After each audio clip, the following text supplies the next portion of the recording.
Welcome to the Audacity, the podcast by women, for women, and anyone brave enough to listen. We are your hosts. I'm Lisa, and I'm joined by Sovereign and Gwen. Hello, ladies. It's so good to have you back, Gwen. Happy birthday. Happy big 30th. Dirty 30. Yeah. Dirty 30. Fat pussy gang. Stop. Sorry, we can... No, we should keep it. That's gonna be on merch. Gwen came up with that, and that's gonna be merch. We were just talking about this. No, it was in the Crumpets. Remember when we were talking about the Justin Timberlake? Oh, when we were body shaming Justin Timberlake, and we said we were like, no, women should show it off more. If you got a fat moose knuckle, then we want to see it. Gang, you know what I'm saying? Anyways, I'm putting that on merch. That is my first and only merch idea so far. Gwen, that was genius. All right, and we have a very exciting show today. For our main segment, we're going to be discussing passport bros, and believe it or not, there's a little bit of a connection into our Her Story segment with that, so stick around and find out what passport bros and Giulia Tofana have in common. And for the tea time today, we have Gwen's birthday. We're going to talk about turning 30. We're going to talk about all the lessons that she learned in her 20s. I don't know. I'm sure there's a lot to cover. We're going to cover whether or not it is feminist to go 50-50. Some people are saying it is. And so we will discuss that. And then also for tea time, we have a very hilarious... The clown teaching men how to be fathers. Perfect. Yeah, the clown teaching men how to be fathers is our last tea time segment. And then finally, in our Crumpet segment, which is available to our Patreon VIPs as well as our YouTube members, we now have a YouTube membership available. So if for some reason you don't have access to Patreon, like in your country, or if just for some reason you don't have access to the VIP tier in the Patreon, this will be a little bit of a different tier. So it's going to have a different price. None of the old Crumpets will be up on YouTube. We're just going to start posting them from here on out. But if you want to have access to an extra 15-minute long segment from us each week, then please do check it out on our YouTube memberships. We are hoping to raise money for some podcasting equipment because doing this is a lot of wear and tear on our current equipment. So if y'all could help us out and sign up, you get a little segment in exchange, which equals out to 4 extra segments a month. So if you enjoy the show, we have some really fun Crumpets topics coming up, such as today's topic, which will be our top 3 petty turnoffs. So things that are not obvious, but just give us personally the ick. We'll be naming our top 3. And I also can't wait. And I can't wait to hear yours. So yes, and please do check out our Patreon membership. If you want a more interactive experience, that is where you will find it. You'll have more chats there. We're definitely more involved in the community. There's more commenting opportunities. There's more chats available. But if you are just interested in an extra segment, then the YouTube membership premium will be the one for you. So please do check it out. And we thank y'all in advance for supporting us. We got to do some TVIP member shout outs. So for our newest VIP Patreon members, you get a special shout out on our podcast. So here are the newest VIP members. So we got Nicole, Regally Blonde, and High Fidelity, period. Woo! Welcome, ladies. Welcome. Woo. We're so happy to have y'all. And of course, last but not least, we have a new tea spiller, guys. Letitia. Woo! Woo! Yay! Welcome. Welcome, Letitia. I hope I said that right. And if you have not joined our Patreon, become a Tea VIP member. You get perks like early access to our episodes, ad-free listening, because a lot of people don't like ads, whether you are listening or viewing. You get our weekly bonus unhinged episodes of Crumpets, where myself, Lisa, and Gwen, we get very uncensored over there, and we have very fun, funny topics. You also get priority mailbag plus topic submissions, so you will have voting power on our future segments. And you get to spill your own tea in the tea time segment with a voice note. So that's fun. I always love when people bring those in, but and access to our private feminist community and chat channels just for you. So women it's a only lot. community. Yeah, it's all women, and it's actually fun. And you feel supported over there. So yeah, make sure you join. I love the Patreon. Okay, awesome. So I guess with further ado, let's move on to our tea time and let's wish Gwen a happy birthday. Happy birthday, Gwen. So Gwen, the Dirty 30. Congratulations. I remember I don't know, how do you feel? I feel excited, but also just a little scared. And not for the reasons that people think where it's like, oh, I'm old now, I've hit the wall or whatever the crap. No, it's just like in every situation, I am now the adult in the room. And that comes with like a lot of responsibility. And also it just means that like it's less cute now to make certain mistakes. You know how like whenever you made like an oopsie in your 20s and people were like, oh, well, you're just a kid, But like now that you're, hitting the 30s, it's, you can't make as many like fuck ups. So I'm also kind of scared about that because I feel like at 30 you should have your life kind of put together, but I'm still figuring that part out. I'm still, I'm still in school. I'm still trying to get my foot in the door in some places and figuring out what I like and where I would like to be in my 30s, 40s and things like that. So just figuring out my future and just playing it by ear right now. Hell yeah. With great power comes great responsibility, as you know. Your 30s, I was always so excited to turn 30. Like, I don't know. I feel so lucky that we were maybe like the last like subset of women to grow up with like genuinely cool fucking like baddies in their 30s on like every TV show, like women without a bunch of, plastic surgery.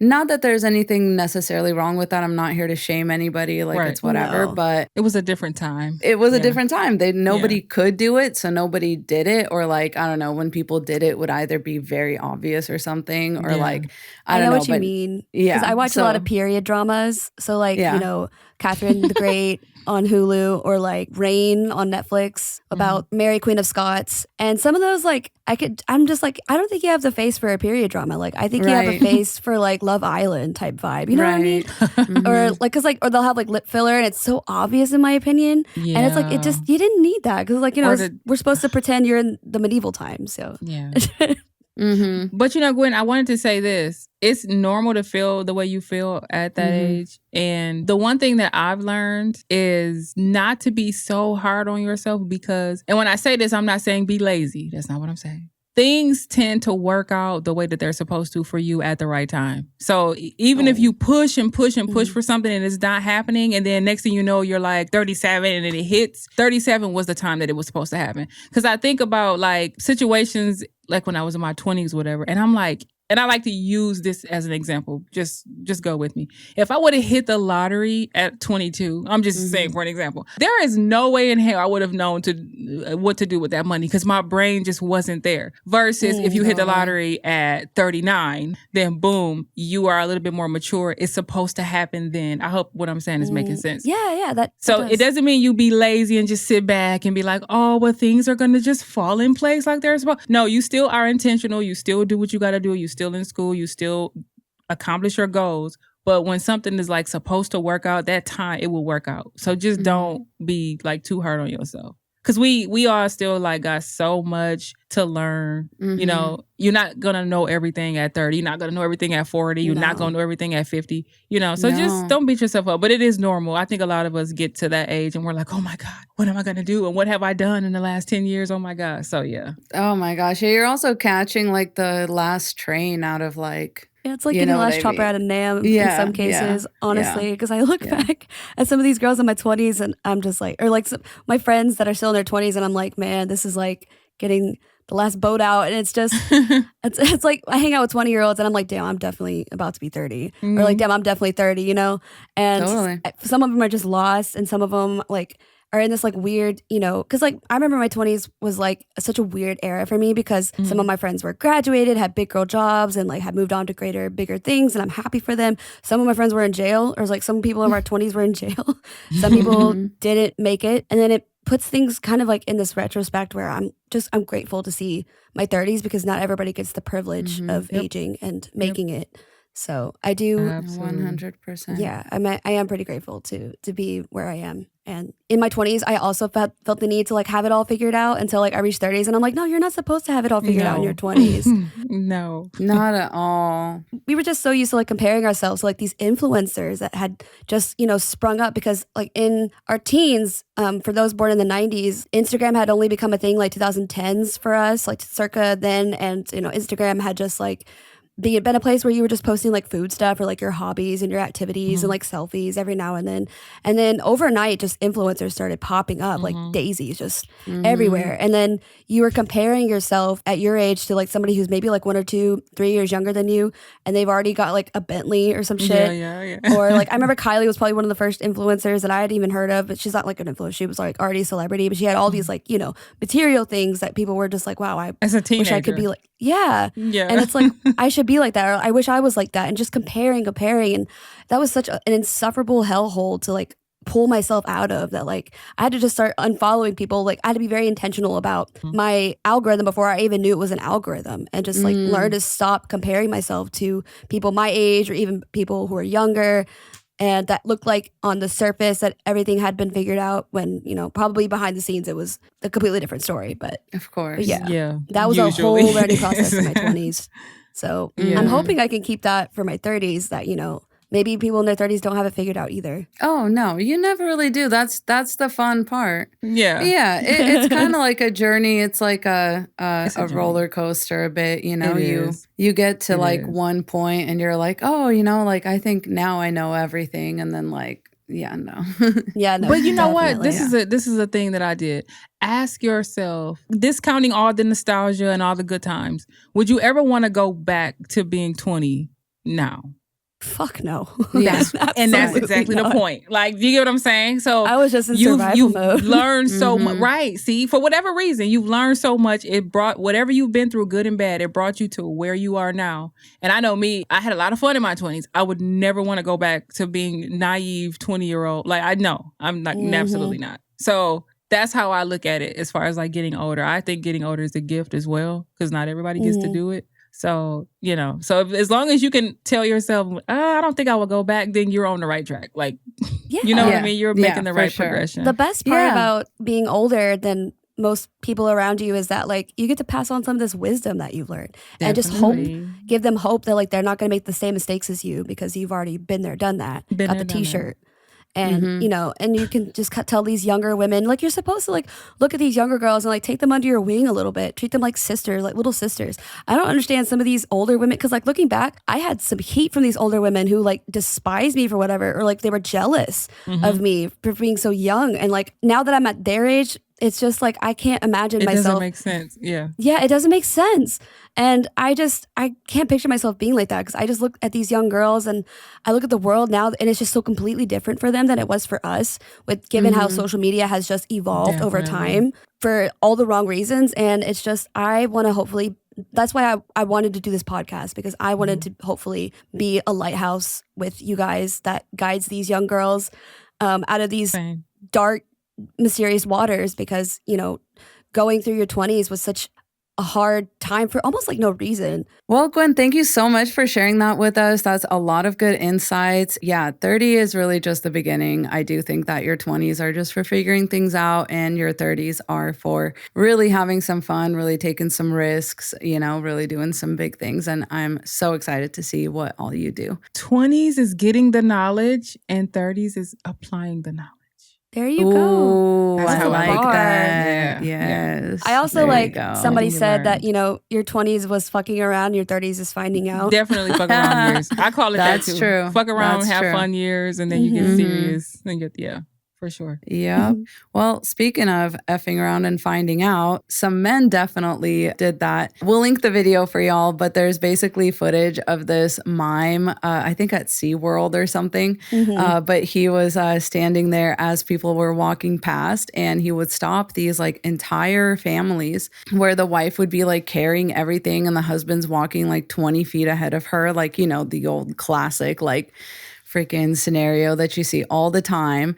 And bless his heart, he was stopping every single one of them and like fixing the situation. So if the mom was like carrying a backpack and like she had like a kid in her arms and then she was like, you know, walking another kid by the hand, he would like stop her and he would like take all this stuff off. He would like hand the baby to the dad. He would put the backpack on his shoulders. And it's like, you know, but this, it always comes back to why we say that women are the natural leaders. Like, who else is doing all the unthanked work and actually leading everybody? Like, who has the bag? Who knows where all the things are? Who actually has like a little pack of, you know, children around them? Like, that's the leader in the family. And it's never the man. Like, he had to fix so many of these like men's obvious, like the fact that they're not pulling any of the load at all, like around the house. Like they're not, these men wouldn't even know where their kids are. Like, you know what I mean? Like their kids might as well have been like eaten by Big Willie over there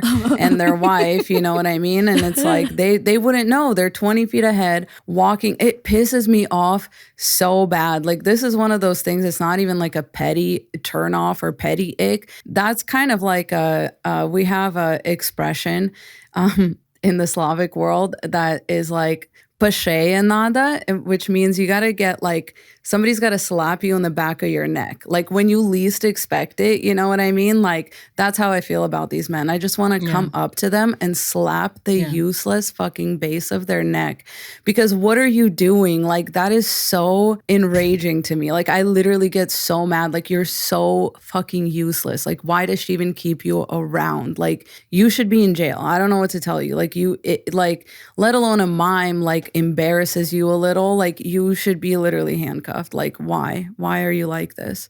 I wonder what that did to the couples when they got home. Like did the man feel any type of shame or embarrassment, or did the woman like rub it in like, see, I told you were a loser, or you know what I mean? Like I wonder. Did it do?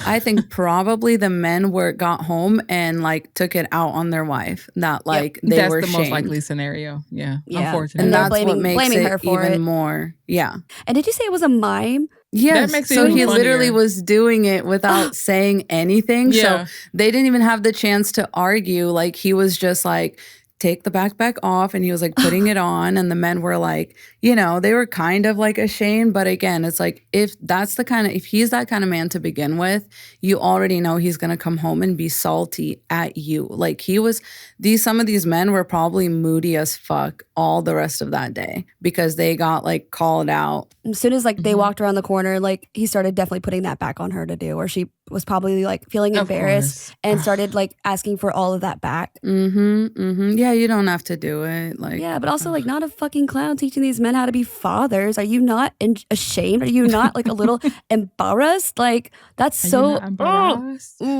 serious. I love that.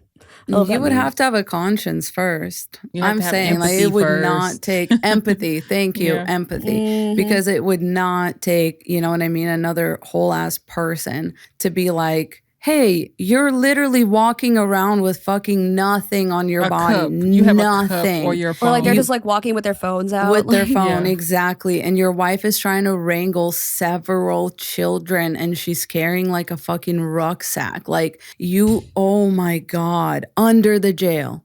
Under the jail. But I don't understand how that's not a turnoff. Like if it happened to me, I would just dry up. Like I literally would not want to be bothered. No, I'm talking about like to the point where I would just want to end the relationship.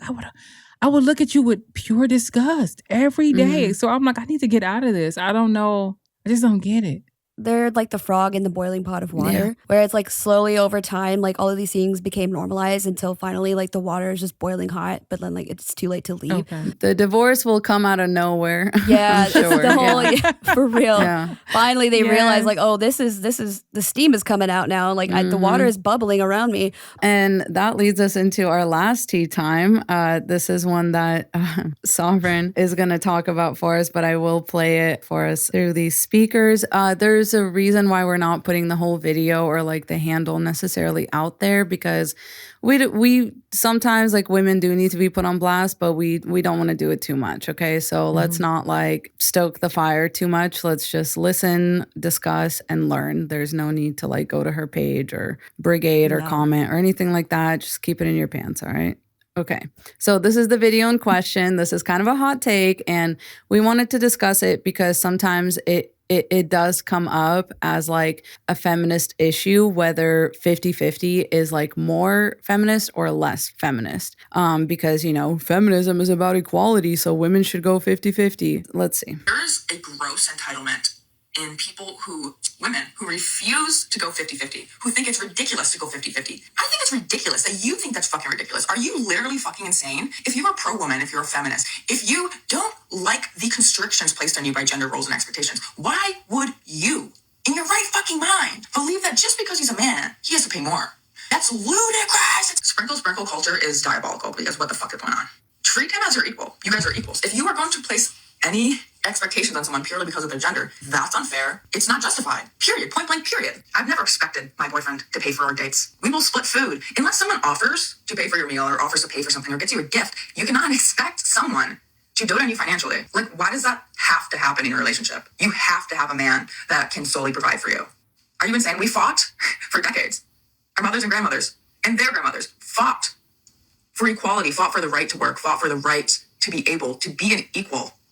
But you want to fucking financially trap yourself with a man and then call us crazy for going 50-50? Girl. Oh my God. Who is she trying to convince? I know, right? Is she talking to the guys? Or is she talking Our grandmothers fought for us to pay for men's like meals. I don't think so. Not my grandmother. Exactly. No, not my grandmother. That's not what my grandmother taught me ever. Men are not a prize, especially if you're viewing things through a feminist lens. Like, if you're a feminist, you should know that things are not equal as is, right? So your relationship should reflect that. It should subvert that. It should work in, you know, if it's really a feminist relationship, it should go against, right? Okay, Sovereign, what are your thoughts? Like, this is it's so crazy. So I see both sides of it. I can understand why a person would come to that conclusion that it's feminist to pay 50-50, because it makes me think about Gabrielle Union and Dwayne Wade, and when she came out and had that viral video of her saying that she decided it was her choice to go 50-50 with him, even though he's like way more wealthy than she is. But it was her decision to go 50-50 because they were having a conversation about something, and he was like, this is my house, or something along those lines. And she said it kind of scared her, but it also made her angry a little bit to say, like, no, we're here together. How dare you say this is your house? So it made her feel like she needed to pay part of the bills so that she could feel like it's my house too. But also, I mean, if you go a little deeper, you can't tell me to get out because I'm paying the bills here too, type of thing. You know, and it goes a little bit deeper than that. I understand that because I had that mindset at one point. Because unfortunately, there are a lot of guys who feel like if they're paying all the bills, they pay the cost to be the boss. And so they can run the streets and do whatever they want because they're paying the bills. And so the moment I know a guy has that mindset, at least when I was in my 20s, I was like, okay, well, you know, I'll do my share because you're not finna, you know, so I understand that concept. However, it is not ever going to be 50-50 for a woman if there are children involved. And if she also works outside the home, it's automatically going to look something like 90-10 or 80-20, maybe even 70-30. It's never going to be 50-50 for you because as a woman, you are most likely doing all of the domestic labor. You are wrangling the kids, doing homework, getting them off to school in the morning, packing lunches, getting their doctor's appointments. You're doing all the same things for him 9 times out of 10 and for yourself. And you're working.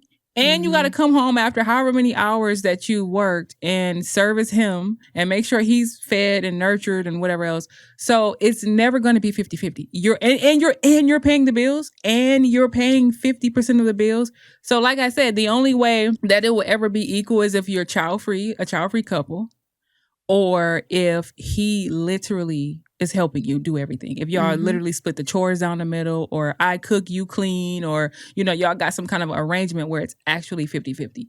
In most cases, that is not the dynamic. The woman is typically doing the most work. So it's like, it's never going to be 50-50 for a woman. He's not ever at risk of pregnancy. Never. You are. That to me is like... That's enough. That to me alone, you can pay me enough money in the world. Also, hot take, but what Dwayne Wade said to Gabrielle Union is financial abuse, and she should have left right then and there. I agree. Because that is the only correct thing to do. My husband has been paying all the bills for like the entirety of our marriage, and he has never, ever, ever uttered some shit like that to me, and never would, and would never hold that over my head, because that's just that it would be unthinkable to him. Yeah, it's not even, it's just that he knows it. It's like it would be unfair otherwise, and it would be unfair for him to do a thing and then hold it over my head like that. Like you can't have an opinion because I pay for the place where we live. What? How does that make sense? You pay for the place that we live because we are, you know what I mean? He has to be doing it for the right reason. So like my whole thing with that is, if you have a man that you're afraid is not going to take you seriously if you don't pay 50% of the bills, that's not the man. That man is trash. Like, yes, that's what that is. That is call the whole man disposal services, because if you ever feel like you need to like pull your own weight for a man to take you seriously and be able to not throw it in your face, that is not the man for you. And that's why you should always have a job, because a lot of people confuse that for you let a man pay all your bills while you don't work. No, who said I don't work? Right. Who said I don't have my own money? That's my money though. Like, you know what I mean? That's my money. And my husband's like, I don't even want to know how much you make. It doesn't matter. It doesn't matter. Yeah. So, I somewhat see your point, because I do think at some point some of these influencers deserve to be called out. Not Shira, because I love Shira, but there are some of these other girlies that advocate for like the trad wife lifestyle and letting a man take care of everything, to where it almost teaches women to have this sort of like learned helplessness, where you no longer start to have ambitious qualities about you, or like learn to strive for better, or learn to have a job that teaches you basic skills, or like it keeps you up to date, or so to speak, in the workforce. Right. Never do that. Yeah, I strongly advocate against that. But and also like there's a reason why these trad wife influencers are in their like 20s and 30s, but never in their 40s and 50s, because the trad wives that are in their 40s and 50s are the ones telling you these cautionary tales on TikTok that nobody's listening to. Yeah, they've been there, done that. They know how it ends for you 9 times out of 10. That's why. But nobody the wants to ex-trad wives know what listen. the fuck is up. To these women, I just have to say that, like, it's a live and learn thing. If the 50-50 works for you, and, you don't see that man as being petty, more power to you, I guess. Like, some of these women just have to learn the hard way. It's a canon event type situation. You'll absolutely learn about his character, because you will go above and beyond for him, because you're a woman, and because you're cooperative, and because you're sweet, and you're taught, to like support other people and like whatever. You will see that man will always put himself first. Absolutely. When it comes time, like you're going to pay for something of his just to be nice, he's not going to return that favor. I've read stories about 50-50 couples where men are sitting on like tens of thousands of dollars in their savings account while their girlfriend is frantically calling, people, can I borrow some money? Can I borrow $50? I need like this much money to pay the bill. You know what I mean? And he's just sitting there like, and then she finds out by accident that he has all this money in like some savings account. And it's like, they will always show you who they are every single time. If they're not willing to like invest, and this leads perfectly into our main segment, because like men struggle so bad with being like, oh, I don't want to be just a wallet to women, like whatever. Then it's like, just be more, right? Then be more. The reason that I advocate, it's kind of like Sovereign was saying earlier, like the reason we advocate for like not going 50-50 is because men are they're taking 50% of your money and they're not giving you anything in return. Like you're still doing all of the house labor, like you're still doing everything. No, you know what they're doing with that 50%? They're saving half by taking your half, and they're going to take your half and impress some other woman at the bar. Or some other woman down the street. Or it's going to allow him to save more of his money to better deal you later. Because typically you're just a stepping stone. When a man makes you go 50-50, you are a placeholder 9 times out of 10. You're a mark. I'm just a messenger. I'm telling you that's what it is. You got to know your value, ladies, for real. So. Because the men are struggling. Let's talk about that. Let's talk about the flight of the passport bros when we return.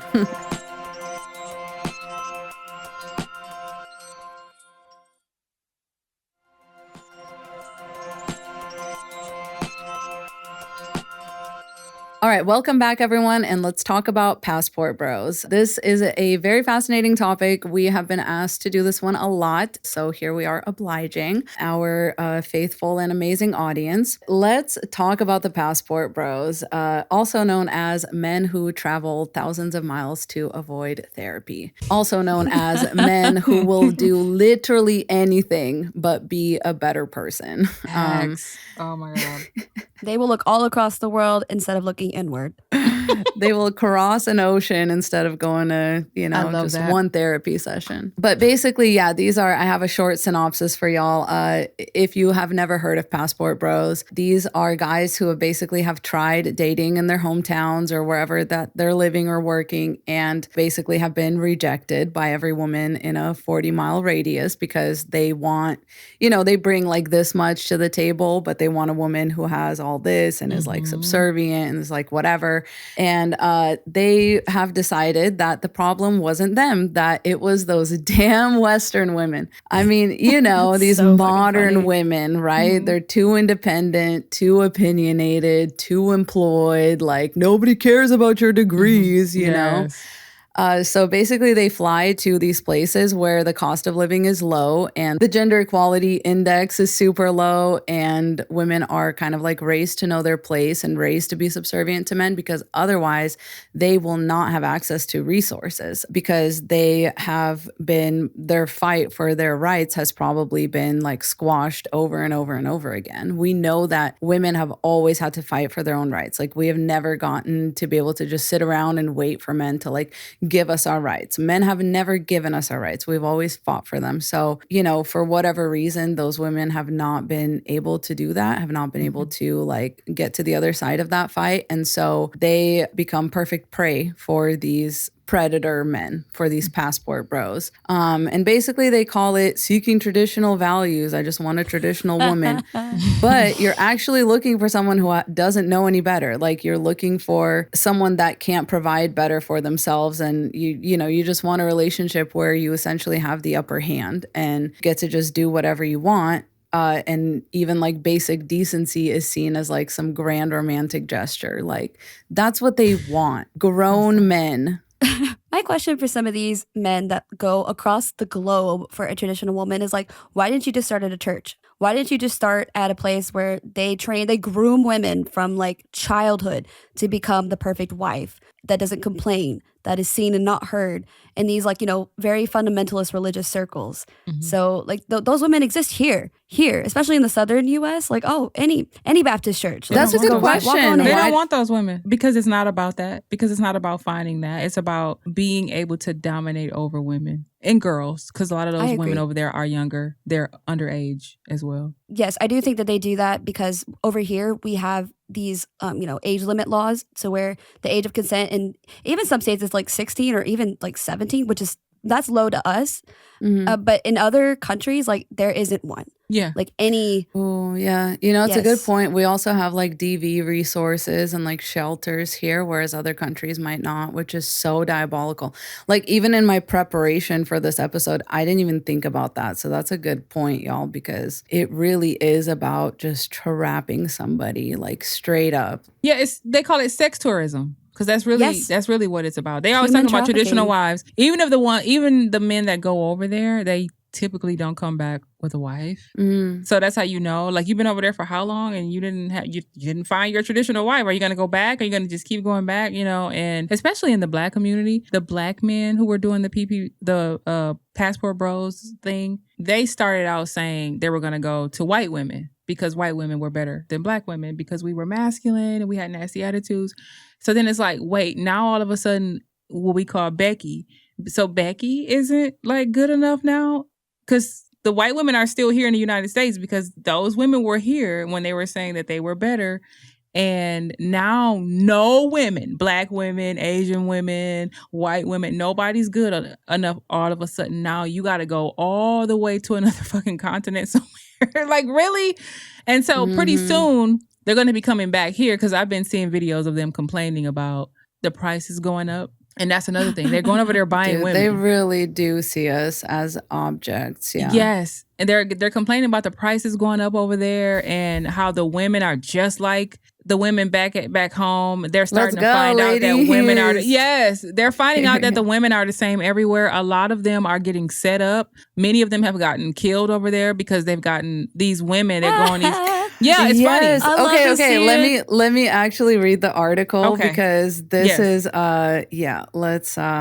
let me get into that, because I'm so glad you brought that up. Yeah, so like I said, this has some overlap with our special segment, which is about Aqua Tofana. If you know, you know. This is about passport bros and traveling overseas. And there's a little bit of background, right? This is from a new documentary, and they cover... Let's see. Okay, yeah. So this guy named Jamali, he's like traveling to get to know more about this like passport bro lifestyle. In January of 2023, the U.S. Embassy in Bogota, Colombia, issued a warning to tourists after 8 suspicious deaths of U.S. citizens in the space of just 2 months in 2023. So several of the deaths pointed to possible drugging and overdose, and others involved the use of online dating apps. In shocking scenes, Jamali meets 2 women who drug and rob unsuspecting Western men like the passport bros for a living. Well, I mean, you know, why are they over there? Yeah. Right? Like, I wonder what they were wearing when that happened. I know. They got to be Asking careful. for it.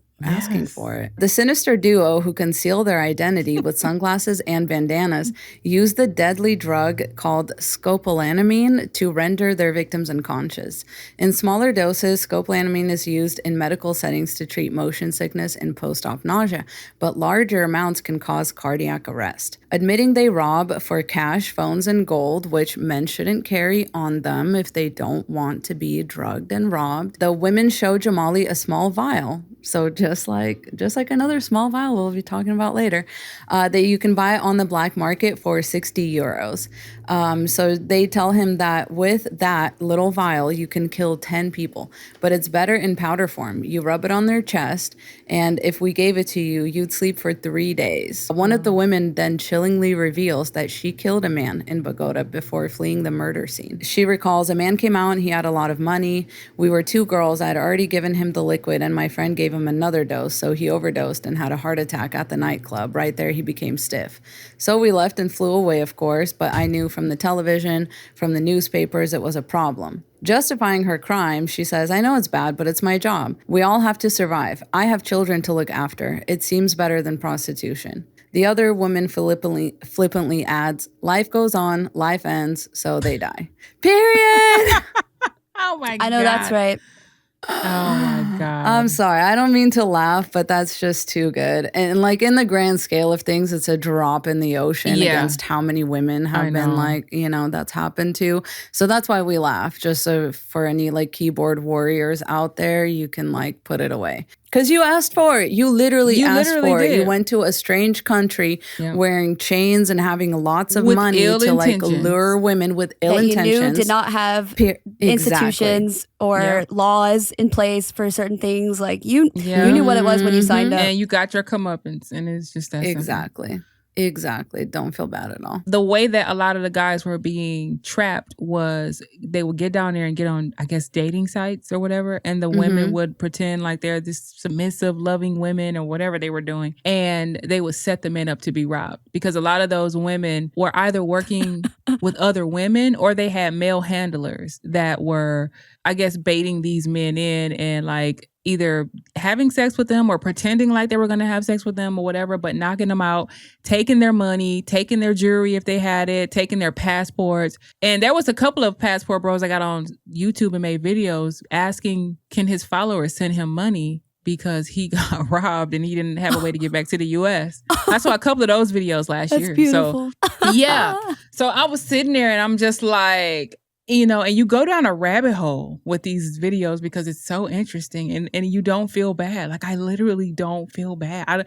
And I'm the most empathetic person that you'll ever meet. And I'm telling you, when I say I felt nothing, I was just like, well, you went down there with ill intentions. So, and I think that's actually very male media coded. Like, what, action movie isn't about somebody exacting revenge on somebody that had, like, men taught us this, you know what I mean? Like, men are the ones that are not big on forgiveness. They're big on justice. Like, looks like justice was served. Like, looks like you went over there to try and trap a woman to be your sex slave, and she fucking killed you. So I don't know, like, guess you both ain't shit. In some countries, the justice system is so slow moving, it can take like a decade to get cases through. So there, like, other countries definitely have a sense of street justice, especially in countries like Thailand, where if you go there as a tourist and you fuck around, those Thai people will make sure you find out. They will.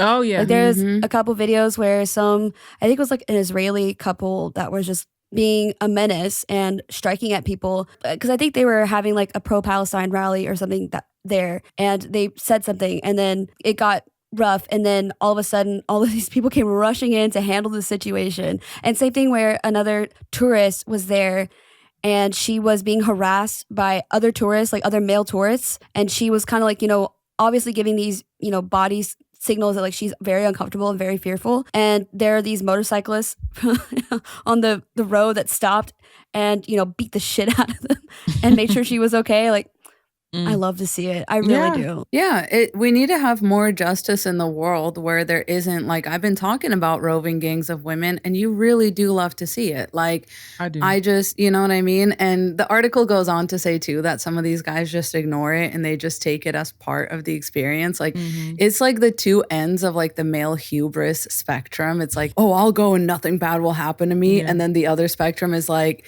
literally, this guy was like, oh, it's kind of awesome. Like, he was like, I don't know. He said, I woke up without my shit. I took a girl on a date. It was a Tinder girl. We were at my house. We're sharing a drink. I'm kissing her. Then I woke up the next morning without my phone, iPad, and wallet. I thought to myself, I got. He brags, that was my third date that week. Like, I don't know. It's just, for some reason, I love that he's like, it was worth it. I don't even care what happened. Like, that's so funny. Like, either way, I love it because the men are losing either way. Like, they are. Another thing, they're doing all of this talking over here and going over there and getting the same results or worse.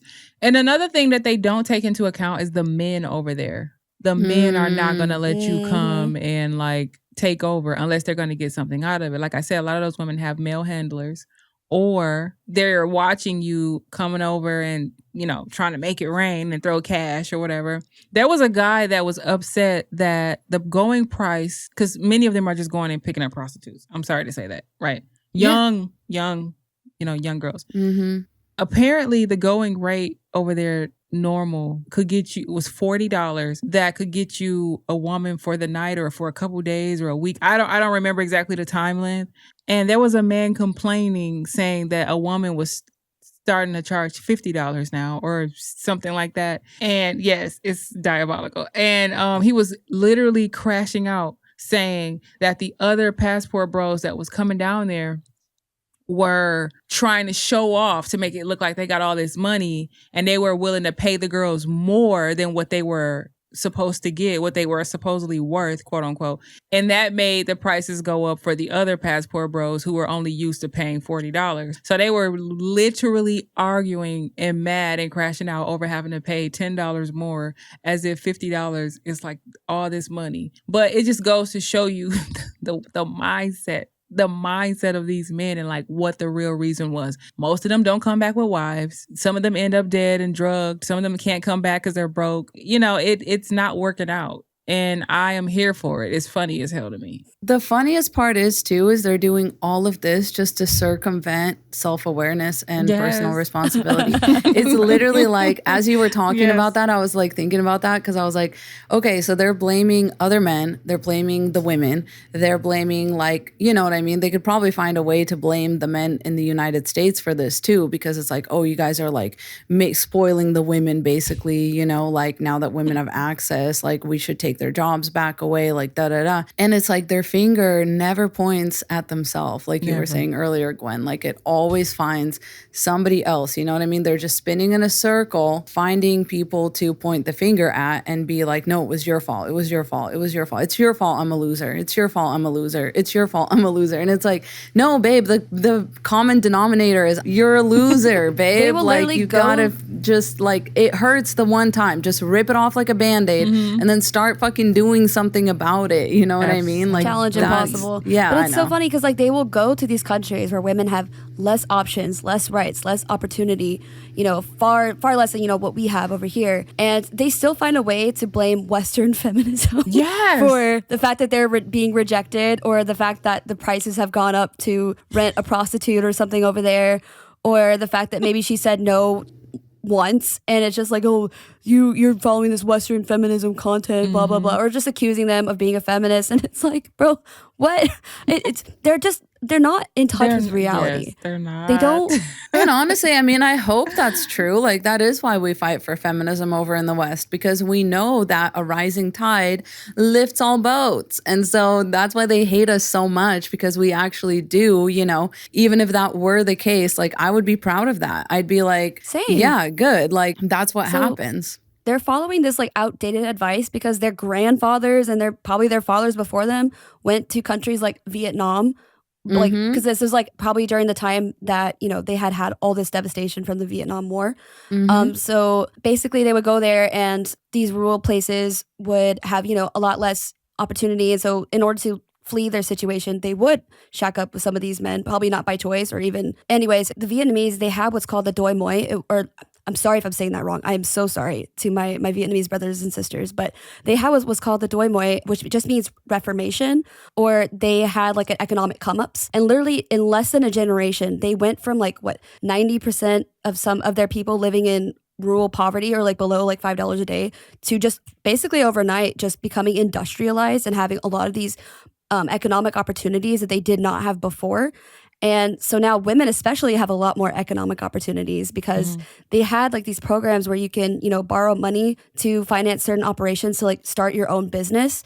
And they weren't restricting women as much. And so women were able to apply for these, you know, business loans. And it's so funny because they've actually found that when women borrow money, they do see that ROI almost immediately more than men, because women were more likely to invest back into their shareholders, whereas men would give more reasons to be greedy about it and withhold some of that return money. And so it's just, I'll link that down below for you where I read that resource, because it's this whole thing. And so basically, you know, their grandfathers and fathers were able to get away with having Vietnamese brides from back in the day because that was the only way to leave their situation. But now that situations have much improved and they go there and they're not having as much luck, they're blaming Western feminism rather than the fact that those women there just now don't need you. Or right. Yeah. It's definitely not the same. It's just a lot equality, of these babe. Like are similar. Yeah. You're so threatened. And for what? With what? Like women being equal? That's the problem. Yeah. You know what I mean? Like it's so I'm the crazy. common denominator. And that's the thing. Yeah, you are the common denominator. And it's like you were saying, Sovereign, these guys have like whole entire communities where they basically brag about this. They like give each other like tips on how to do it. And like they'll be like, you know, oh, she cooks, she cleans, and she listens, and she doesn't complain. And it just makes me think of like that Shira 7 quote where she's like, you've been kidnapped by a broke man. And it's like, that's exactly what like is happening. Like it's broke men trying to kidnap, you know, young women that don't have access to resources. There was a great bit in The White Lotus about that. I don't think either of you watched that show, but there was a great bit where, because it was this last season was filmed in Thailand, and one of the guys on the show like meets up with one of his buddies, and the buddy gives this like entire monologue about how he came to Thailand to escape some like legal trouble. And then he had money on him. So he was like, you know, every night I would like hook up with girls, you know, and like it was like night after night. And after like 1,000 nights, you know, you're like, I need something more, you know, I'm just looking for something more. And so then eventually, like, he talks, like, it just escalates to like a ridiculous point where he's like, and then one time I was like, you know, maybe I want to be one of these Thai girls, like maybe that's what I want to be. And so he started like dressing up as them, and like then eventually getting like effed by other men. And then eventually he was having Thai girls watching him dressed as a Thai girl getting effed by other men. And it was like this really ridiculous moment that a lot of people didn't know what to do with, because like the whole climax of his story was like, well, anyways, now I'm a Buddhist and like I'm drinking tea because I can't, I just, you know what I mean? Funny. Like I had to just completely separate from all that. And it's like, but I just thought it was poignant because like there is something to that, because you're trying to fill like a space, you know what I mean? Like men think it's so empowering to say yes to themselves and to have other people say yes to them. And it's like, it's not empowering. It actually makes you weak and lustful and insecure. And like, you just keep kind of like, you know, the whole point of it was to show like the escalation of depravity. It's like what you're doing is already kind of like depraved. Like no matter how you justify it to yourself, it's sex tourism, you know what I mean? And like you are never going to be satisfied. Like night after night after night, you could do this 1,001 nights and then you'll still be like, damn, like what if I was the Thai girl? What if the Thai girl was watching me? Like, oh my God, dude, like you know, it's like you can like exhaust all of your lustful ability, you know, and still not be satisfied. Like, I don't know.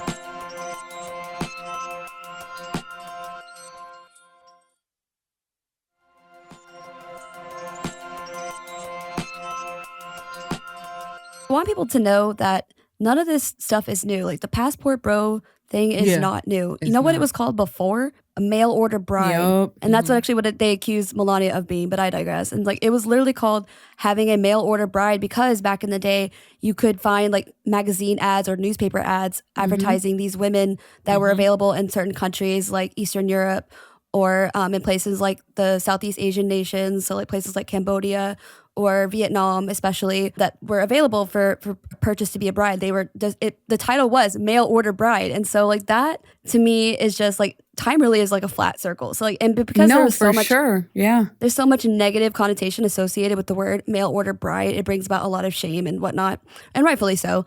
You know, as time progresses onward, you know, we just find ways to like change the name of things, but they never went away. The system is still there. Yeah.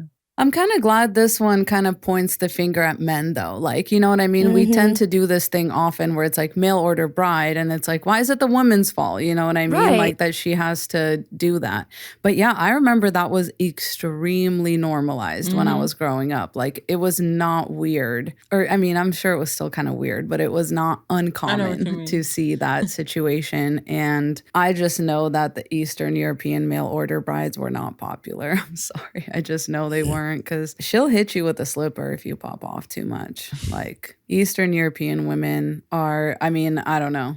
You just don't see that as much anymore. Like, same thing for Vietnamese women. Like you cannot talk back to a Vietnamese woman. Ask any Vietnamese person. Or like if you have like a Vietnamese mother, like if you talk back, there is so much like we have in common as East Asians and Southeast Asians. When it comes to our childhood and our upbringing, that like you'd never talk back to your parents for anything. Like you would get beat. They would just get the rice patty thing where they would scoop the rice with and beat you with it, or like the wooden spoon, or got like the chancla, the flip flop. That's actually a Hispanic one, but like similar, right? And so like it's so funny to me. And once the women are there, they kind of realize like I have more cards than he thinks. Like I can do more than he thinks, and so I think that that's been a real problem for these men, and I think that that's a problem they run into even overseas. They go there thinking that these women are going to be docile, meek, and submissive, very childlike. That's why it was so common, I guess, in more of like the Asian community than I've seen anywhere else, because I've seen more kids like me who are Asian than anywhere else. So, and I think that's just because these men, not always Americans, but these men from wealthy countries go there just to find a wife who is more like childlike and more willing to be submissive. But little when they come to find out, they find out. And so I love that for us so much. So I love that, you know, once they get the green card, they'll divorce immediately. So I love that for them. Or they'll just stop giving a fuck. Like, they'll wait for the man to divorce them. Like, I know stories, but I don't want to, like, incriminate anybody. So I know stories, though. Like, there's the women are not nice. And they will just, like, let's just say at the very least, they will not intervene if something bad has happened. Like, you know what I mean? Like, some men just die of natural causes and their wife just happened to be in a different room and happened to not hear them and happened to not She was come away out on and vacation. help. And yeah, it wasn't her fault. Like, it was like a passive situation where she didn't have to do anything, so she didn't, you know?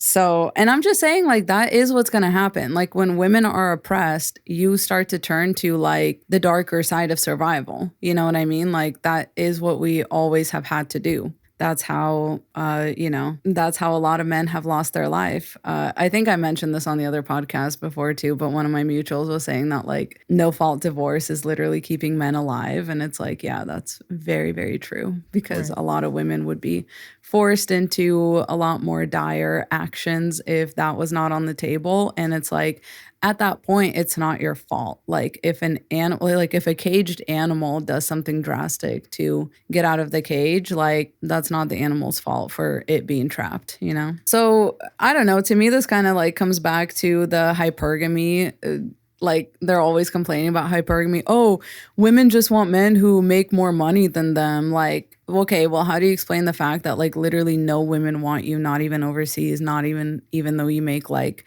all this more money? They can just make more money because all of y'all are suckers, and they can make more money just, like, sleeping with y'all or just doing sex work than, like, actually coming home with one of y'all, you know? Like, what's up with that?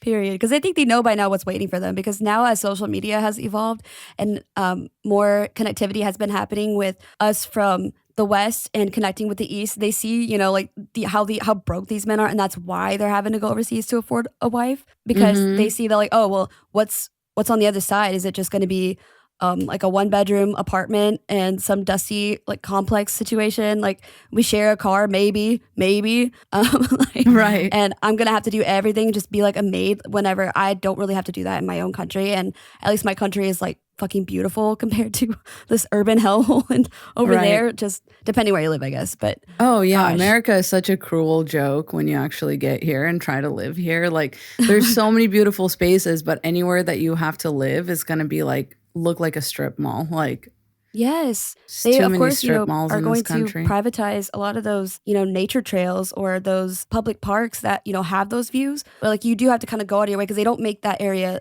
as livable or, like, walkable. Like, you do have to, like, take your car to these places, and then you got to pay to park, pay to get on the trail, pay for your food, pay for your drink and access and things like that. Yeah. Whereas, like, in those countries, like, that's just their backyard. They just open up and see mountains and beaches, and it's fucking beautiful. I'm so jealous if you can't tell. I want to play a video that Sovereign sent in. It is the dark side of Passport Bros. Let's, straight from the horse's mouth, you know what I mean? This is another man just letting us know what is behind all this. You know, the real reason why a lot of men, this passport bro facade, this passport bro energy, is because a lot of you're a failure. You're a failure. You failed in your homeland, and you know you don't have it in you to do right by a woman over here in the States. So you run overseas to fulfill your incel perverted desires. That's what you do. You run overseas to fulfill your sexual, incel, lustful desires. Because let's be honest, I know this gonna ruffle some feathers, but it's not like a lot of y'all men are marrying these women anyway. You're not going over there marrying these women in droves, committing to them and doing right by them. No, you're not. You may get a one-off here or there every now and then. Real reason why a lot of y'all men with this passport bro energy is because why do you think a lot of these men don't say nothing about sex trafficking? They're able to go over there and have access to these women as being trafficked. And I know it's going to bother some of y'all, but it's the God honest truth. Whether they're of age, underage, if her body looks developed a certain type of way, well, that's enough identification for me. So she look older than 18. That's your identification that you use.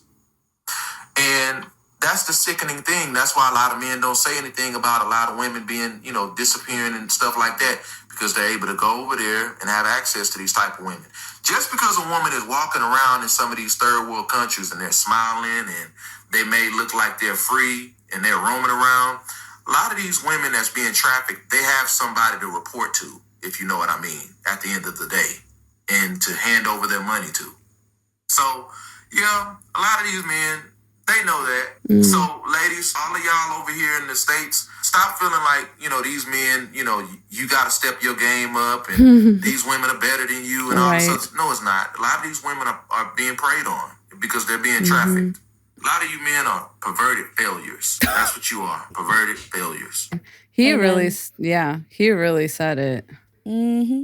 Yeah, it's the truth. And it's always like whenever the men complain to us when we travel and we have all these pictures in our bios of like all the countries we've been to and all the places we've seen, and they accuse us of like going there to be sluts, and it's like, no, that's what you do. That's what y'all are doing. Yeah. Every accusation is always a projection.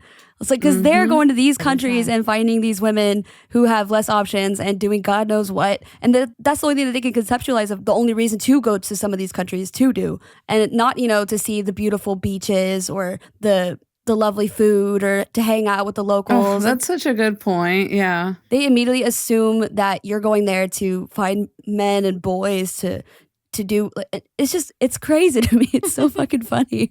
They project their like low vibrational, lustful. So it's a red flag if a man sees your travelogue and starts accusing you of doing some past bro shit, because that's what he's doing. I like that he brought up that there's kind of a man on either side of this too. It's like, you're really just dealing with other men at the end of the day. Like, are you not? You're basically, your money is still even like changing hands with a man for the most part. It's so funny how like if they think they can go to China and find a wife in China, but these Chinese men are trained in the home to like cook and clean and do all that stuff. Yeah. So they're having a lot more trouble. Well, it depends, I guess, like what part of China, but there are some parts of China where those men are looking really good on social media these days. So I don't know. All right. And before we kind of wrap up, Gwen and I had some like posts from the Passport Bros subreddit that we wanted to share with y'all. I have one that was kind of a self-burn posted in there. Someone said, interesting thing to think about. And it was a post by actually See China, if anyone knows her song, Peggy. That's a great song. That says, boy math equals complaining Western women only want you for your money, then going to foreign countries to settle with the women that are underprivileged and only want you for your money. I love it. Seriously. And they said, it's a lot less money overseas. And then someone else said, and you don't have to be 6 feet tall. The money goes further. This was all of their like responses, basically. If they want us for our money, of course we go where it's valued the most. So it's like, okay, so you do want hypergamy. You do want women to just want you for your money. Like, got it. Okay. It's just like, even when it's like right there in their face, it's like, they still don't get it. They're like, well, yeah. And it's like, no, women are not objects. I mean, besides that whole part, but it's just like, I know. It's true. It's true. Because they're really just looking for, you know what I mean, a dishwasher and like a cooking a wife appliance. A wife appliance, exactly. Bourbon Bougie, shout out to Burb. So I don't know, like the mindset here is basically don't take them back. If you can get a 4 out of 10 in the US and find you can get a 9 out of 10 in Thailand or the Philippines, for example, when you bring her to the US, she will discover she can do better if she doesn't already know that before she arrives. Oh, that's dark. So Gwen, they're basically saying like, don't bring them back to the US, just stay there. Yes, that's what they're saying. That's so dark. So it goes, unless you have some incredible 1 in a million personality that nobody has ever discovered before in your life, except this girl just now, then there will be enormous intrinsic and extrinsic pressure for her to leave you. But we want so much to believe we were special all along that we have just been recognized, that we convince ourselves completely. How intoxicating to hear a 21-year-old model tell you that you're the most unique, incredible man she has ever met. Is there anything better? Crazy. Oh, don't take your third world... They verbatim, don't take your third world girl out of the third world. In the US, there are far richer, younger, more successful men who will make her feel special like she has never felt before. Wow. it just goes deeper, and it just this last bit, because like I think y'all need to know what the fuck they be saying in these subreddits, because it's either hilarious or really dark, because they absolutely know what the fuck they're doing. But you are exotic in the third world. There are very few of you. You have high status and power. You can change someone's life and the lives of their whole family if only you would choose them to fall in love with. You are the prize. Like, that's what they're fucking saying. And the saddest part is they don't have as much money as they go over there and pretend like they got. So there's some poor unsuspecting girls like, oh, thinking that they actually have anything to offer, and they don't. And then you come back here and you're faced with reality. It's like, when are you going to look at yourself in the mirror? At what point? That's the part I don't get. That's the thing. That's the thing they avoid. And I talk about this all the time. This is why men invented religion. This is why men invented the hierarchies in the first place, because they just want to be able to point the finger. They don't ever want to do the self-introspection. And it all shows just how much men actually need women. All of this, everything goes right back to that. Because if you didn't need women, you wouldn't try so hard. You wouldn't take rights away. You wouldn't pass laws that would subjugate us. You just wouldn't. You wouldn't be traveling to other countries to find someone that would be submissive to you. All of this in the name of needing a woman. And that's the sad part. And we don't need them. They just need us. That's the promo clip. That's the promo clip right Women there. Women have never needed men. We have never needed men. And they think that we are naturally submissive. And I'm like, okay, if we're naturally submissive, then why do you have to make laws to force us to want you? To force us to be under your thumb, if that was the case? Or why can you only find those naturally submissive women in countries where women don't have access to resources? Absolutely. Like, interesting. Like, so as soon as women have resources, all of a sudden they're not submissive. So it wasn't natural. It was never natural. It was manufactured by you. It was a simulated environment created by how men. That works. Yeah. Nature needs no reminders. Nature just does what it does. Ooh. Like, so if you have to remind women to be submissive, probably because it's not natural. Come on. I was going to say that's bars. Quick math. That's really good. Yeah, I think that's what it all comes back to. But ladies, just know, like, you never have to believe men who are telling you like, oh, you're valued this and like you're a low value woman and like we want these kind of women. Like, trust me, the only reason that they can even say that is because there are women out there worse off than you who have been like just oppressed to the point where anything is like a better out for them than like the life that they're currently being offered. But that's about it. It all depends on that. If men want to be loved like for what they really are, there's like an easy solution to that, right? You should just give women all the resources and let women choose. But that's what they don't want to do. Do you know what I mean? Like, the only way for men to be loved for who they really are, not just a wallet, is for women to have equal access to resources. But that's the problem, is men don't want to be more than a wallet. They don't care for it. They don't want to develop any of those like actually useful skills. They just want to feel like they can control and dominate somebody else, which is usually a woman. Ideally, though, it would be a man, but they will use a woman as a placeholder for sure. So it's just like double insulting. It's like, it's just such a creepy ass mindset. I don't know. Like, it's very creepy. Yeah. It's sad. It's actually sad. You know, it's like, how sad is your life that this is what you, like, would your grandmother be proud? Like, would your ancestors be proud of this? Like, this is sad. This is what your life has amounted to. I can't even imagine how empty a lot of these men must feel on the inside. You have to feel empty. When it comes to shame or guilt, I feel like only women feel these things. Or empathy, or like, would my ancestors be proud of me? Yeah. Would this be something that I could go home and say that I'm proud that I did? Like, no, only women have that. Yeah, clearly the men don't have it, because if they did, I mean, they wouldn't do even half of the stuff, a fourth of the things that they do. They just wouldn't do it because they would be too ashamed. They would have empathy. They would care too much. No, they don't. I'm afraid they never will, a lot of them. That's the sad part. Yeah, and it's like, I don't know if we should tell women to keep that advice of like, would you be ashamed, or like, you know, would your ancestors be proud of you? Or if we should just tell women to like think more like a man and just I don't know. On one hand, like, no, two wrongs don't make a right. But I kind of see that, where it's like, we No, can't all I just think start. they should absolutely be like robbed and drugged and scammed because that's what they're I do trying to too. do I to do you. too. That's what they're trying to They're do to literally, you. yeah. They're literally trying Why? to fool you out of your body and free labor. So what you're doing to them is actually arguably more merciful because you're not trying to like sign them up into a situation where they have to wake up every day and serve you just I to, guess, yeah, like, because survive. it's like it's not like you're, going to leave them without dignity, if you know what I mean.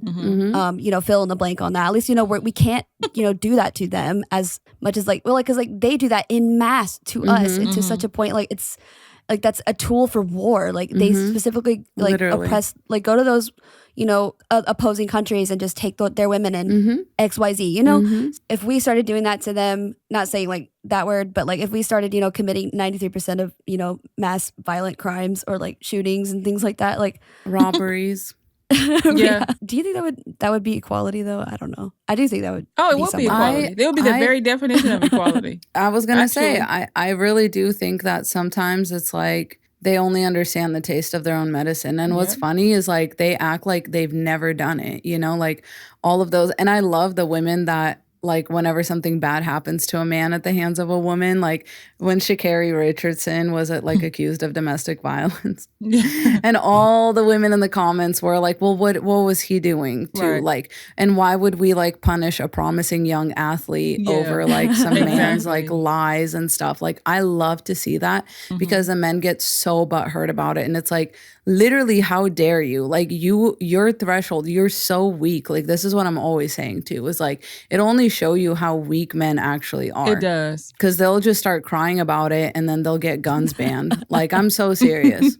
Yes. Like, they will throw out the Second Amendment. If we started committing all of these mass, shootings, like guns would just be banned overnight. I really do think that. Yeah. Absolutely. Yeah.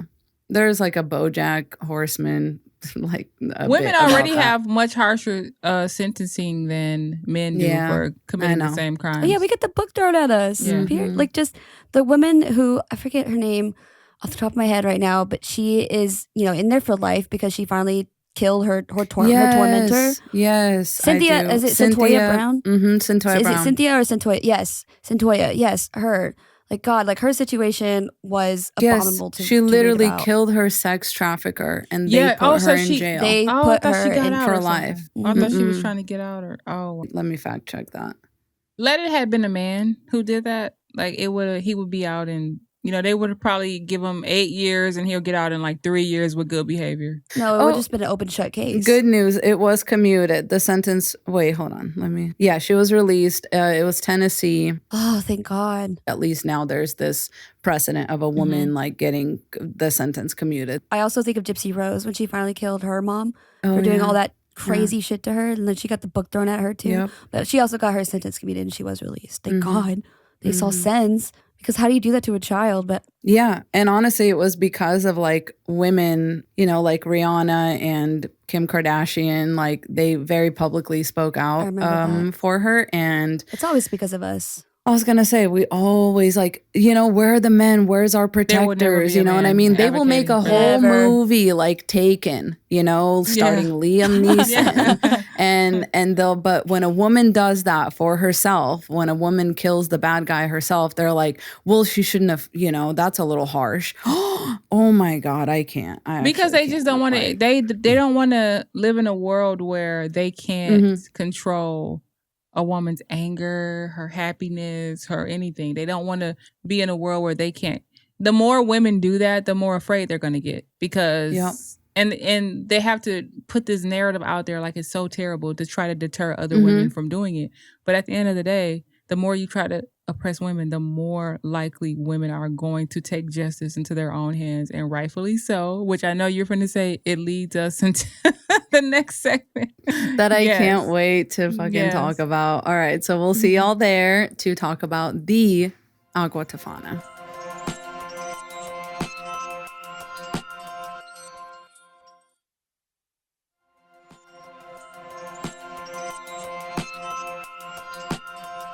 All right, welcome back. We've been teasing this all episode. Thanks to our VIP members who voted on this. This was an overwhelming vote. This was the margin between this and the next thing was quite large. So you spoke and we listened. We know what y'all want to hear about. So picture this. It's Italy, 1650. The pasta's amazing. The art is better. And the patriarchy is still going strong. Women are still being oppressed. They can't vote, they can't divorce, and they can't inherit anything unless, of course, their husband dies under mysterious circumstances, which was starting to happen a lot in 1650 Italy. Marriage back then, and I mean, according to me, even now, isn't exactly a rom-com. It's more like a binding contract between your father and some man with a receding hairline and questionable hygiene. And if he's cruel, violent, whatever, that's your problem. And if you complain about it, you're being hysterical and you need to be locked up in like an insane asylum. And like we say all this jokingly, but this really was women's reality. Like you really, really, really could not complain about a man like mistreating you. Once your father signed you off and like the exchange was kind of made, like that was that. And so what's a girl to do? They hadn't invented divorce for women yet. Gwen was talking before this segment that like men have always kind of had no fault divorce, like at least in the eyes of the law, you know what I mean? They could make up a reason or they could like, you know, say something so that the judge would grant them a divorce. But for women, like, you know, we were talking about this earlier too. We always get the book thrown at us. Like women are just not allowed to move about the world freely. So, you know, kind of leaves women with a narrow path to travel. Enter Giulia Tofana. This was the mysterious widow, the alleged criminal mastermind, and the woman behind one of history's most effective poisons named after her, Aqua Tofana.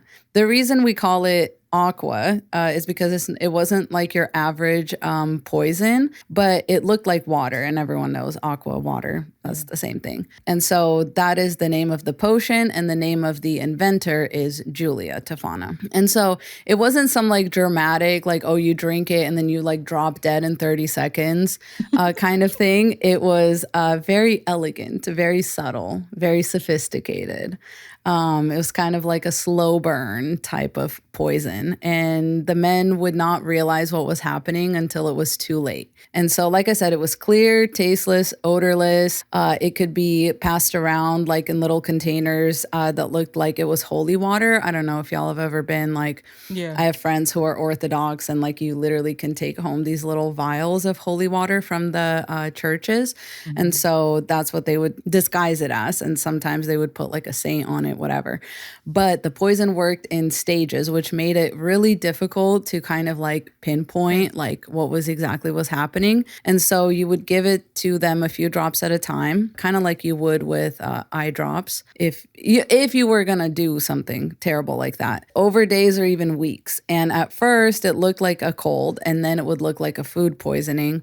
And then it would, you know, look like a miracle, depending on who you asked, because they would just basically end up dying slowly and painfully, but elegantly. And I feel like in a way that only a woman could have done. Like, you know what I mean? Like men are always so brutal about the killings. It's like, there's no need to be brutal. This whole thing can be like clean, elegant, you know what I mean? Not like messy. Demure, very mindful, you know? Like it's not, there's not blood everywhere. A demure killing. Do you know what I mean? It's so woman coded. Like I love it. And I always think like, you know, a little detour, but I always think of like how many women, because we're not brutal with the murders and stuff, like how many of us are out there that have, you know, anyways, it just always makes me think, because we don't have the hubris that men have. Like I do think there's probably a lot of like unconvicted female murderers out there. That's all I'm going to say. So yeah, we often talk about how cooperative women are compared to men. And this case was no different. Like this whole thing kind of relied on, it worked kind of like an MLM, but you know what I mean? Like the women would recruit each other into this knowledge base. Like this it was kind of a sisterhood with all of this. Speakeasy. Yeah, it's speakeasy. Yes, exactly. Speakeasy poisoning. Yeah. Or kind of think of like your local like Avon lady. I don't know if you guys grew up with a Mary Kay or Mary Avon Kay. lady. Yeah. Yeah.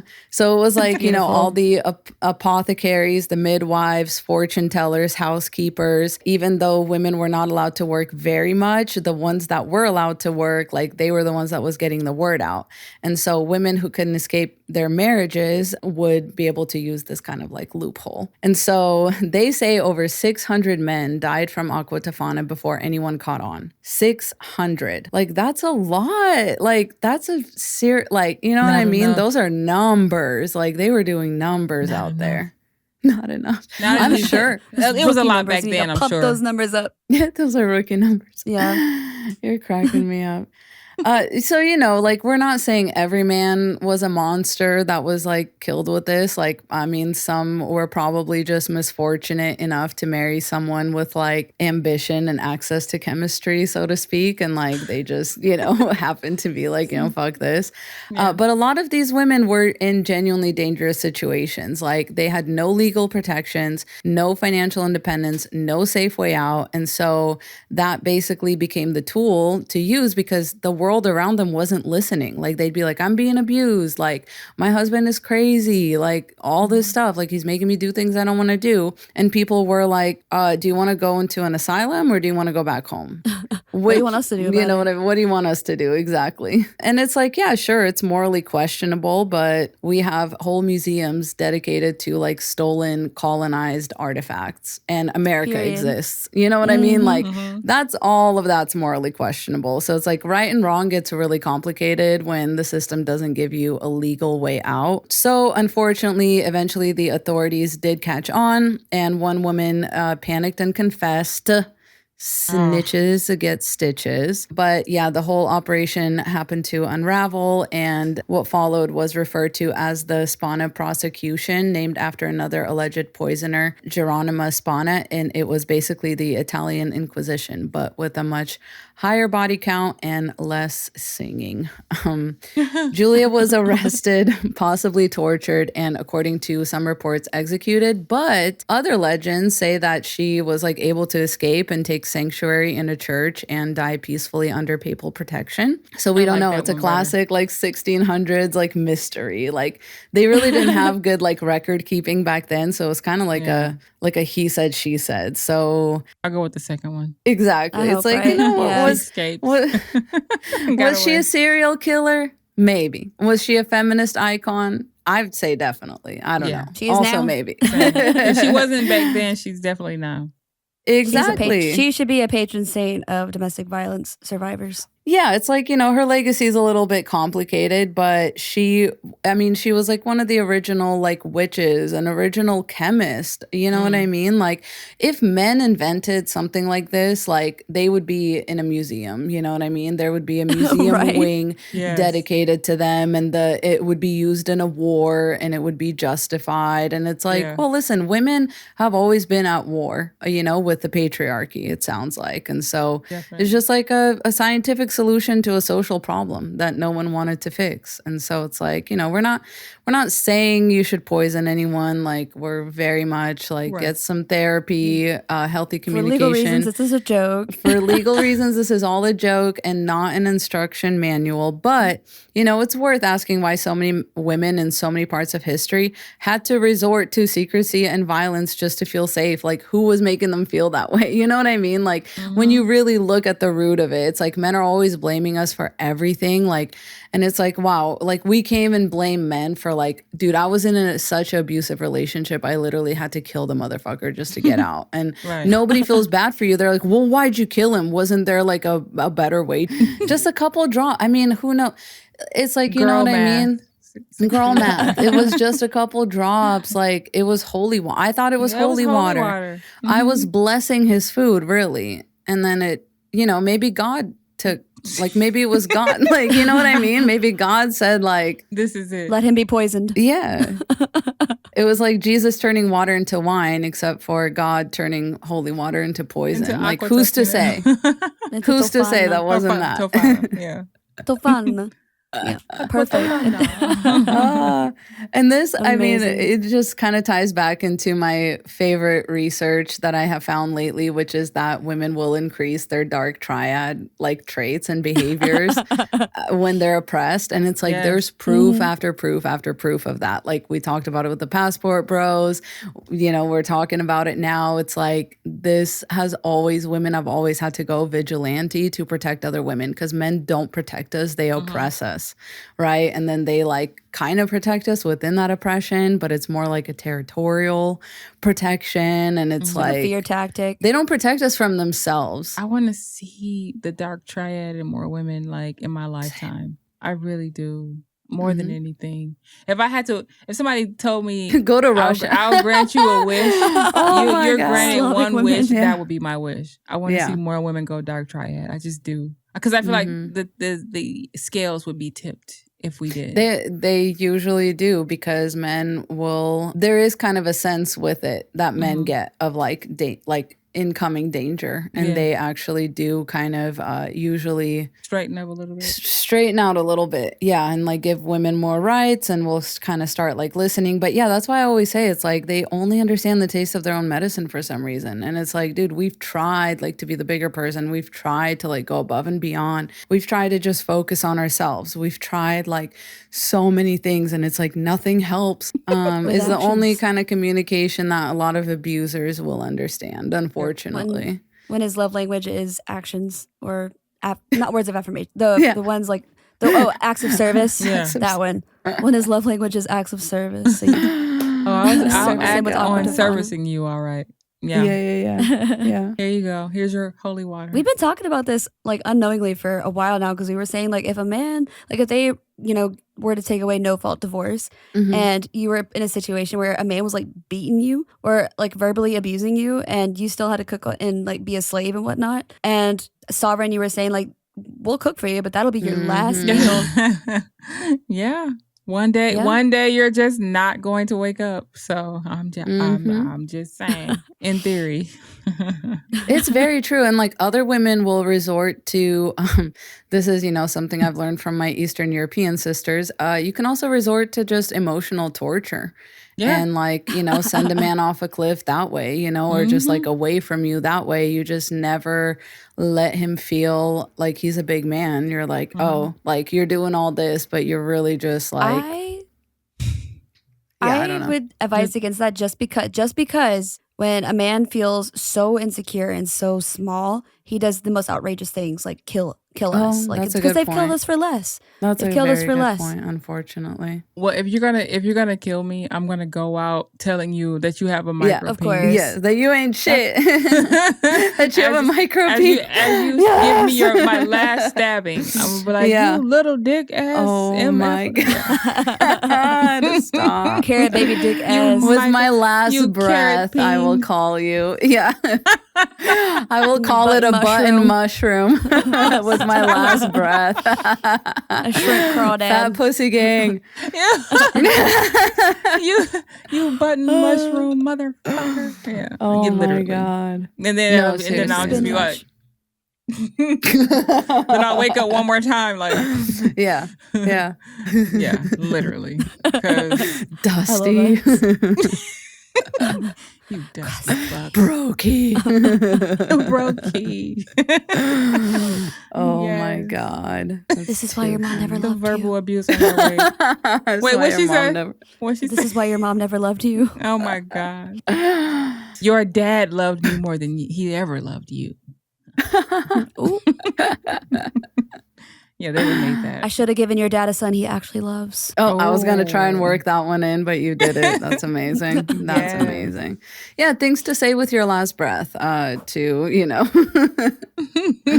I love it. Yeah, I don't know. There's women have resorted to all sorts of things. And I will say that, like, some of the easiest ways have probably just been passive, where it's like, yeah, if you trust a woman, if you abuse a woman your whole entire life and like her whole entire life, and then you're like on your deathbed expecting her to like take care of you, just keep that in mind. You know what I mean? She has the upper hand. Like, Literally. now you have to eat whatever she cooks you, whether it's poison or not. Starve. What if it's just like undercooked or tastes like shit? And like, what if she just keeps giving you salmonella poisoning and like letting you like shit all over yourself? No, I'm so serious. Like, that's the possibilities are endless because like you are at the same time kind of surrendering yourself to a woman who has ample motive to like fuck your life up. Like, I don't know. It just doesn't seem very and we know all your health conditions. We know if you're diabetic, and we can just we know your a little sugar. allergies.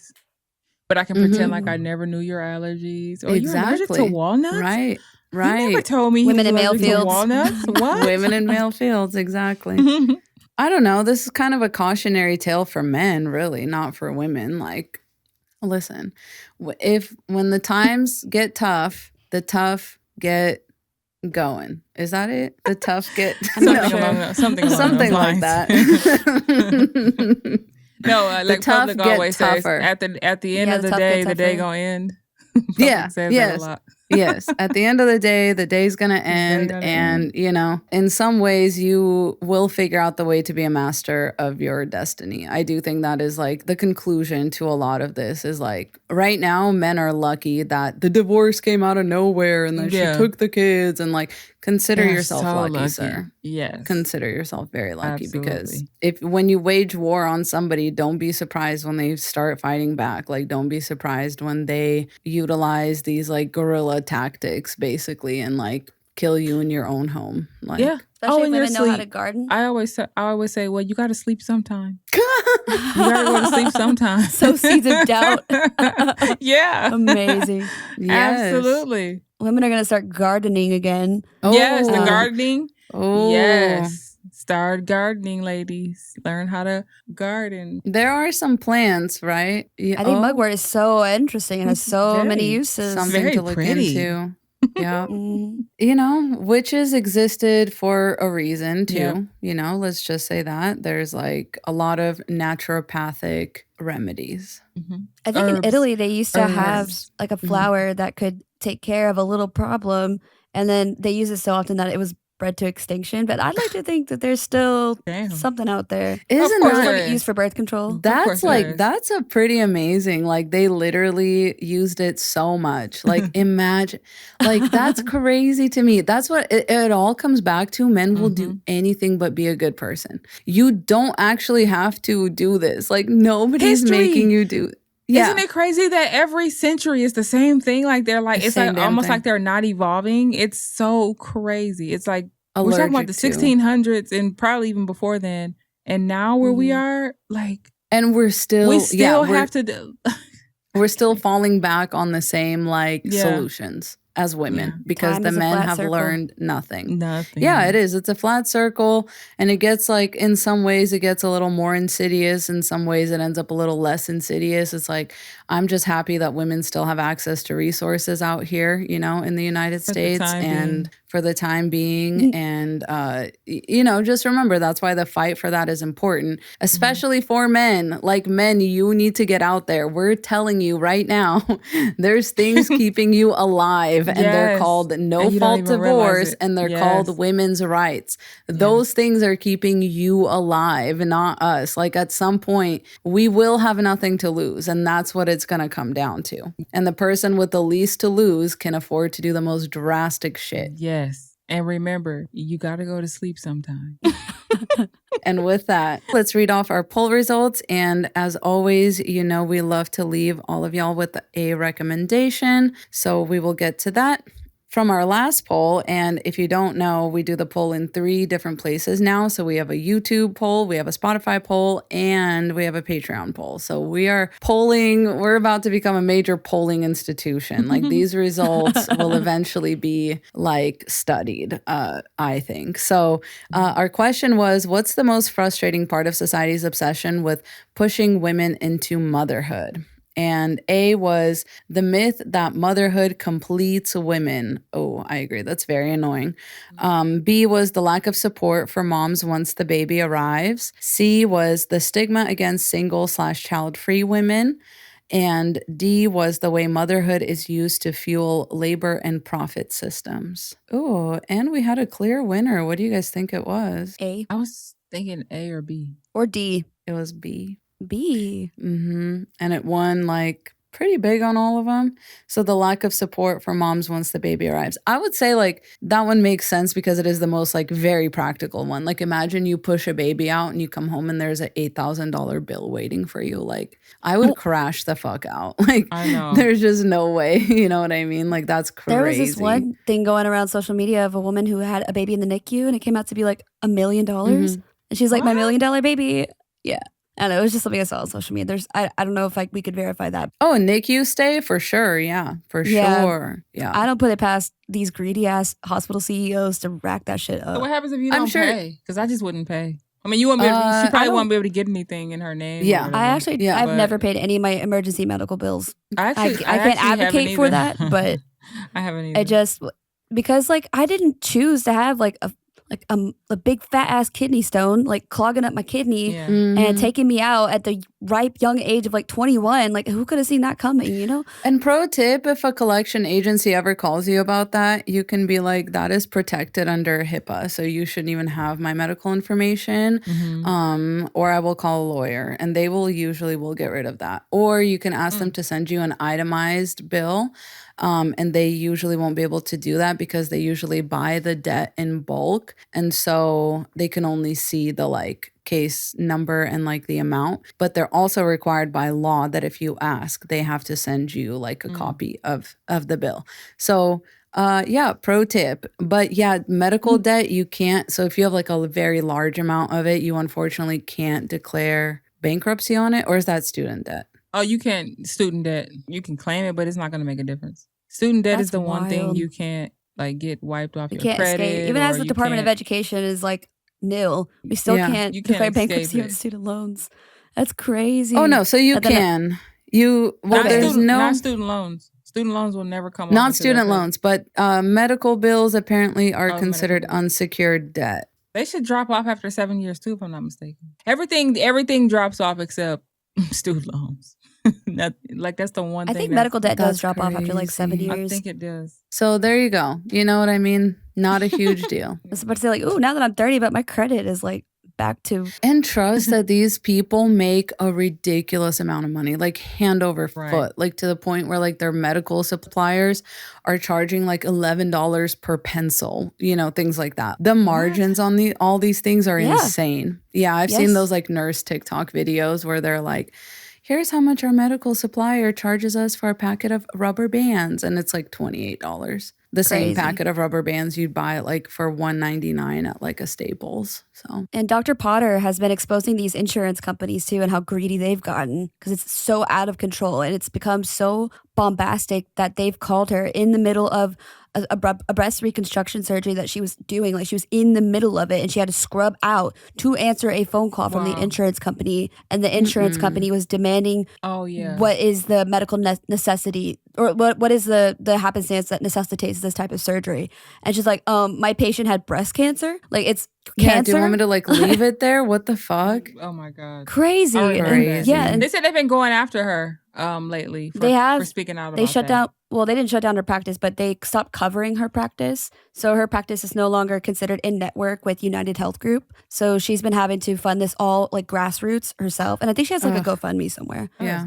Too. Maybe we'll list that as our recommendation. But in the meantime, check out the Passport Bros subreddit. There's a lot of really insightful material in there. I recommend sorting by the top of all time. That's like one of my favorite things to do whenever I find a new subreddit. Because those that'll kind of give you a real insight into what is going on in these sick, twisted little minds. Anyways, thank you to all of our listeners for sticking around. If you're still here, we love you. Please make sure you're following us on all the social media. Please make sure you check out all the links. Leave a nice comment, leave a nice review. We really, really appreciate it. If you are a TVIP member or one of our brand new YouTube community subscribers, we will see you in the Crumpet segment that is going to be coming out on Fridays on the YouTube and in the Patreon. We'll see you all next week. Have a great rest of your week, y'all. Bye. Bye.